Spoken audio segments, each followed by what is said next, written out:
Hey guys, welcome back to the channel. So good to see you all. I know I've been gone for a while. I do apologize, but life has hit me in the face like a Mack truck going 90 miles an hour on the highway. I know that's oddly specific, but I have honestly been going through a lot, including purchasing a home, doing documentation for that, and it's been a while. It's been a long run. So we're celebrating something special here, guys. We have hit 1,000 days played, 1,000 days active on Genshin Impact. Officially today, which I believe today is the 27th, if I am not mistaken, it is indeed June 26th, so I was a day off. That's pretty insane if you ask me. This game has captured my heart in an open world anime style RPG, and I absolutely love it. And I couldn't be prouder of the accomplishment. So today, we're going to celebrate with the newest event that's been released in Genshin Impact. I guess it's Feast of Departed Warriors, something along those lines. And we are on the final act, where we fight all 3 bosses from the previous iterations in one go round. Super fun, right up my alley. I've always been combat oriented. You guys know by watching my content that I've always preferred and gravitated towards the combat events. I wish that they would add some kind of wave style where here's wave 1, wave 2, wave 3. It's infinite and it just goes until you die, and then there's some kind of global leaderboard that would show you the max amount of rounds you made it to. Maybe there's like a score for the amount of hits you can do, or maybe there's a score for kills if there's a number of smaller enemies. However they would do it, I still wish to this day they would add that into the game, along with something that I keep putting into the event surveys that they give us at the end of every version that they put out. I have been telling them they need to add Guild Wars, or in this case, Adventurers Guild, where they allow you to create your own clans, or I guess guilds, and you can have a total of 30 people, 50 people, 100 people. I don't even care if there's a limit in how big it is, just bare minimum 30 people. And they do it doesn't even have to be an every day or even every week, but like a bare minimum once a month where there's a guild war. Make it where like the Raiden Shogun, right, or a different enemy we have not seen yet, like Zhongli and his dragon form, or even one of the weekly bosses, like something. Just give it an insane amount of health, right? So think about what we get at 4-player co-op, where they pretty much like triple the amount of health that an enemy gets, so that way each character, if they're all C6 R5, they doesn't just kill them in 2 seconds. So for instance, single player, that Raiden Shogun has like 1.3 million HP, right? Then you get 2 players, so it's me and you, we each get 2 characters each. I think it goes up to like 2 point something million, and then same concept with 3-player, it goes up to like 3 point something, and then I think the max at 4 is like 3.7 million HP Raiden Shogun has. So it adjusts based off how many characters are have playing the game all at once. They can do that and just times it by 30. So take that 1 million and add it to 30 million HP. Or even if you're worried that it's going to be a 30-second extravaganza with C6 R5 Yolans everywhere, make it the same where you can only have 1 character per, event. So it's like you can't have 7 Yolans, 6 Ayakas, 7 Hu Taos. Like you can't have the strongest characters in the game, 20 Eulas, and everyone just one bombs it with a nuke and it's dead. Instead, it's, you can only have 1 Eula, you can only have 1 Ayaka, you can only have 1 Hu Tao, you can only have 1 of each character in the game, up to, whatever the amount is, 30, 50, 100 people. And we add that into the game. You know how much more fun that'd be? Make it permanent so that it always comes around. It's something to look forward to. There's so many things combat related to this game that I wish they would add to it. And I feel like with the newest game that came out, Honkai Star Rail, I am a player of it. I did not pick it up when it originally released. I played it about 2-ish weeks after it released.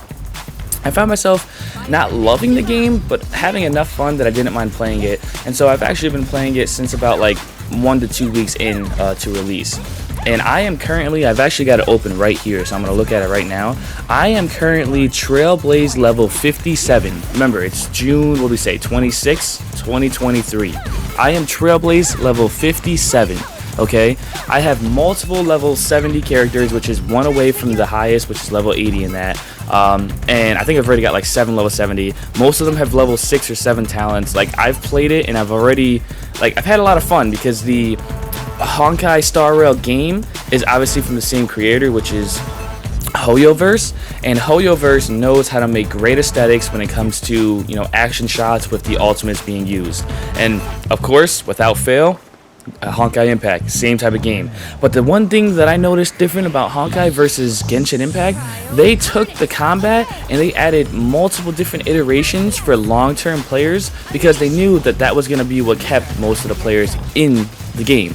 Now, for instance, Genshin Impact, they try to claim that it's like a casual game, so that's the reason why they don't want to like over anxiety the player base by adding too many combat related things. And I think that's a load of bull honky, because this patch we're on right now, 3.7, it was literally straight combat. Like, I think it was like, what did we get, 6-7 events, and it was like 5 out of the 7 events for combat. And even when you looked at the TCG update, which was supposed to be the big bang of this whole version, it literally was like 2 or 3 different things combat related or open world running around related, and then it was literally one section out of the 4 or 5 that was like the actual card game, because they knew if they forced everyone to play just the cards, it would shut down the entire like game. Like, everyone would be turned off, because there's very few TCG players left after the initial release, you know, one weekend.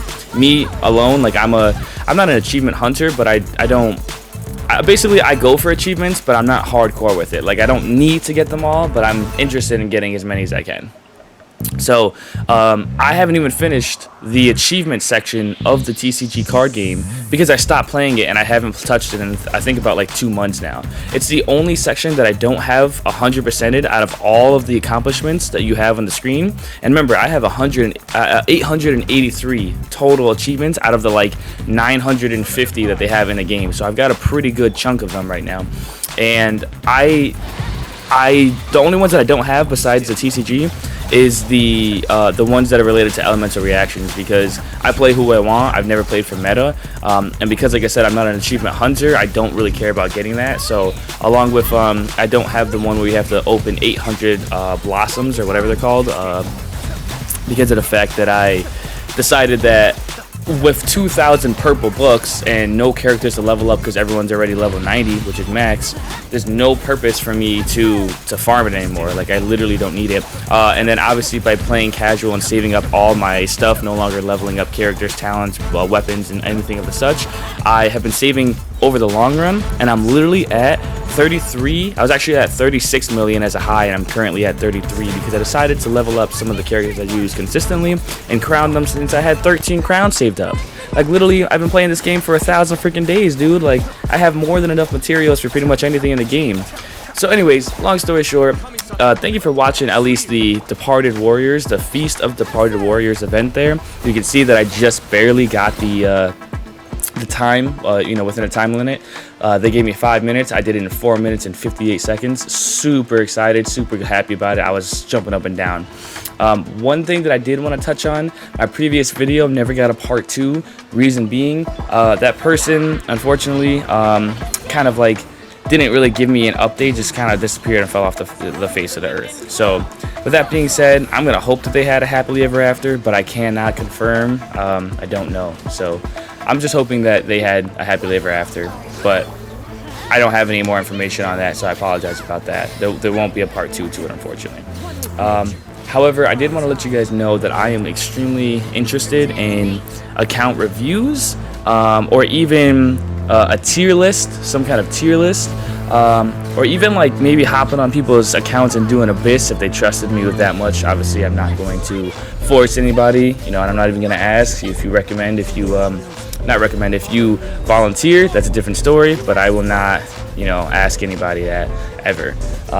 So those are some things and ideas that I had, because that's, you know, right now until Fontaine comes out, which at least is another patch away, so that's, you know, chalk it up to 40 more days minimum. And that's, who knows, if we get another patch at 3.9, we may not even get a patch 4.0 for, you know, 80 days, depending on how long this takes. So with that being said, I don't know, you know, what the future holds there. So I'm just gonna keep trying to pump out content I can. But going back to the story with this house, like I was telling you guys, I am literally in talks with, you know, the bank and everyone else about getting this home. I'm getting close. Within the next month and a half or less, I should have this home and I should be fully moved in, but I'm not officially there yet. So I have been going through a lot with that, and obviously when you're purchasing a home, you kind of make it a priority to pull in money over anything else. So I've been doing a lot more overtime at my job, and I've been just kind of getting out there, trying to hit the gym a little more, getting more in shape, trying to play a little more basketball, get my cardio up, just a lot of things just to get myself right, because I don't want to get into this house and I just feel like I'm not myself. So I'll update you guys more on that as the time comes on. The last thing that I wanted to talk about with you guys is my wishes. Currently, I am at, I think it's 197 wish, with some star glitter and the other stuff as well that I can transfer over to wishes, but it's only enough for 4. So I'm at, basically, if you wanted to add that, 201 wishes saved up again. As you know from viewing my other videos, I do not have Kazuha. I do want him, but I'm not going to talk too much about any, sort of leaks or anything like that. But I've heard some things about some characters coming up, and, especially we all know that the bare minimum we're getting, the Hydro Archon, which they say that her name is Focalors. I'm super excited about that. I've heard some things, obviously I don't know for sure. Everything's all skeptical, and it's all just, he say, she say, until we actually get official release from Hoyoverse. But whenever that information comes, especially when they start showing some gameplay, I am going to be super excited, because if it goes the way that I think it's going to go, man, this might be a character that I'm on a pull for constellations. And then even if it's not, but I still like the design and stuff, maybe I just get one copy if I like her. This is a big reason why I skipped Nahida. I liked her kit, but I really couldn't get with the small characters. This is a big reason why I regretted Klee, and I skipped Nahida. I don't like the small characters, and I don't even use them unless they're support based, like for instance Yao Yao with her C1 giving plus 15% dendro damage. That's pretty dang good, so I'll use them, throw them on the field, use their skill, swap off. But in terms of open world or just enjoyment, I don't have a lot of fun, and I don't use them that often. So with that being said, I'm currently at 200 wishes saved. We got bare minimum another 40 days into Fontaine, and if it follows suit with all the other releases when it came to Inazuma, usually the Archon doesn't come until like 4.2, usually right around 4.2, 4.3, that's when the Archon comes, and then they get one more rerun, usually at the end of the cycle. So you'll see them again like 4.7, 4.6, 4.8, somewhere in that range. That way everyone gets at least 2 chances to get the Archon of that realm that is currently released and is the primary focus of Genshin Impact. So I definitely plan, if I like this character a lot, to C6 them in the future, but I'm probably not going to have enough wishes up front. Maybe I get up to like 300-400 wishes by the time the banner comes. Then that's awesome. I might dump all of them if I like it. If not, I'm saving for characters that I do like, because right now my account is so strong, and I still can't even like this is the first event, the Feast of Departed Warriors. The max score you could get, I think, was 15,150, and the score that I got there was 14,600. This is the first time since I got Ayaka in 2.0 that an event has come along and I wasn't able to get max out the score. Like, I literally can't. I don't, when they were giving us different buffs on there, like you could have Hydro resistance, Animal resistance, Dendro resistance, Pyro resistance, Geo resistance of 80%. And the most I could do to fit it within that 5-minute window was 20%. I couldn't hit the 40 or the 80%. Those were too insane. It was taking my 40, 50, and 60,000 swipes from my Yato and knocking it down to like 10,000, 8,000. I'm like, bro, this is insane. There's no way I can make this happen in time. So this is the first time that I've had an event where I wasn't able to max out the score, and it kind of opened my eyes, where it's like, I've been playing for the last, I don't even know, 6 months to a year, more for fun, because my account was like really maxed out on power. But with the Abyss actually finally starting to challenge me, starting with 3.6 or 7, I forgot which one exactly. 3.6, I think it was, when it was like they started adding a whole bunch of different characters, and I wasn't able to just one-phase it, one-shot it, didn't have to reset or restart or change characters around.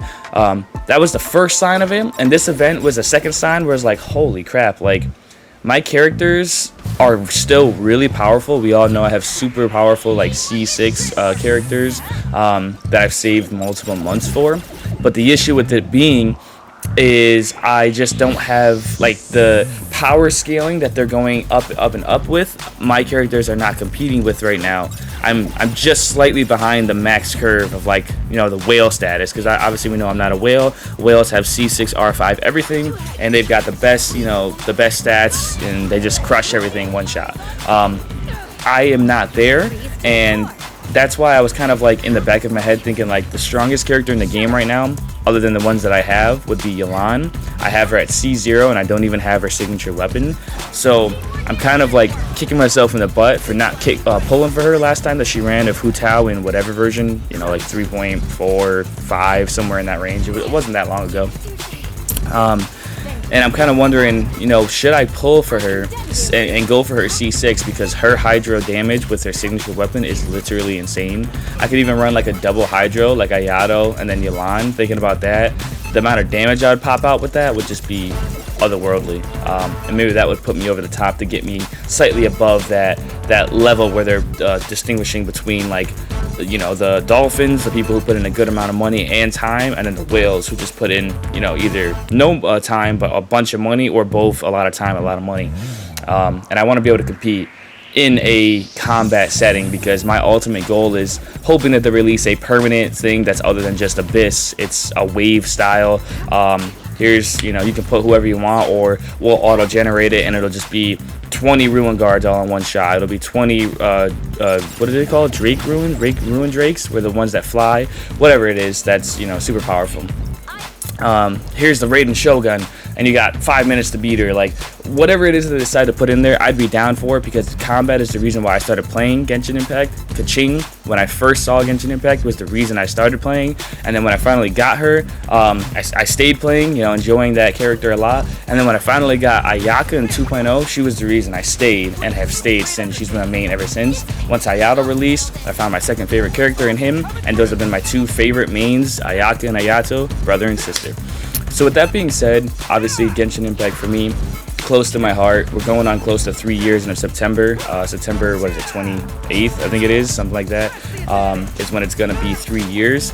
I don't know what they have planned in store. In my opinion, like I said, they are losing players to Honkai Star Rail, and they really need to start focusing on more combat-oriented content, or they're going to find themselves losing players slowly. Because once a game hits 3 years, it's really like the hit or miss, you know, like depending on what you do, it has a huge impact.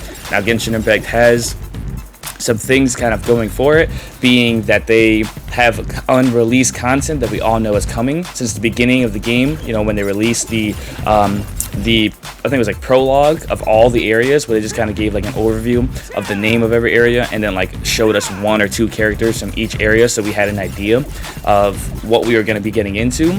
And they named everything, all 7 era realms, along with the Conria, the mysterious Conria, which we don't know if that's going to be an update patch, if it's going to be an area we can explore, if it's going to be us going back in time to go to that time period and watch the Great Archon War play out. Like, we don't know what's going to happen at that. So I think there's going to be more than 7 areas to explore. It might be 8, and it could even go more. And with the ability to how they dropped that seed in our mind, where it's like this game started because we were traveling between worlds, and then we got stuck with this world thanks to the what is that woman who said she's the heavenly principal, and then obviously stops us and traps us on this world, derailing our whole adventure plans and taking away our power, stripping us down to, you know, just base level.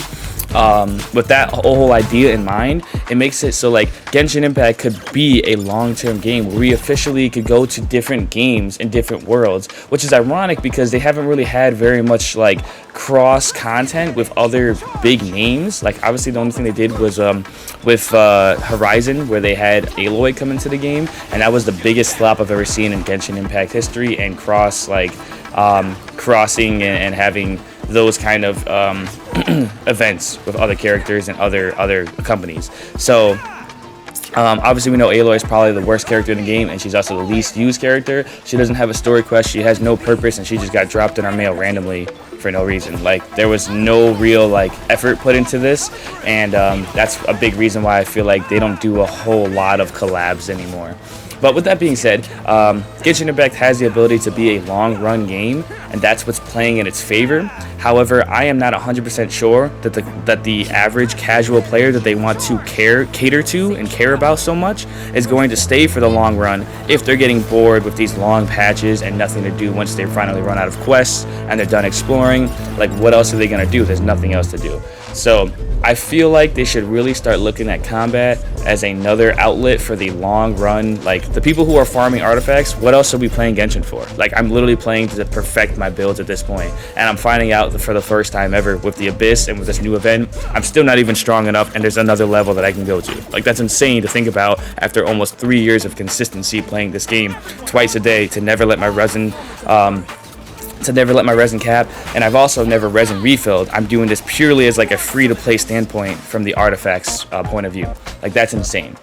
So anyways, putting a nice bow on the whole thing. Sorry, to talk you guys' ear off the whole time, but I really do appreciate you guys sitting here chatting with me. This is my 1,000 day special, so I wanted to make it special, lay out my cards, tell you the whole story, and give you guys a little something to listen to, so it's not just a quick little 4, 5, 6 minute spurt. I know it's been like a whole month since I had last posted, so it's kind of, a long hiatus, but I'm gonna try to post a little more again, get a few more videos. I have a few more ideas. I'll try to get into that tier list like I was talking about. I think that's what I'm gonna do next, honestly, just because of the fact that it seems to be popular. It's kind of what a lot of people are doing right now, since the actual in-game content isn't so hot right now. I think that's what I'm gonna do, and I have a couple hot takes. I think there are some characters I think are good, some characters I think are not so good, and I would love to see your comparison videos and your comparison thoughts in the comments.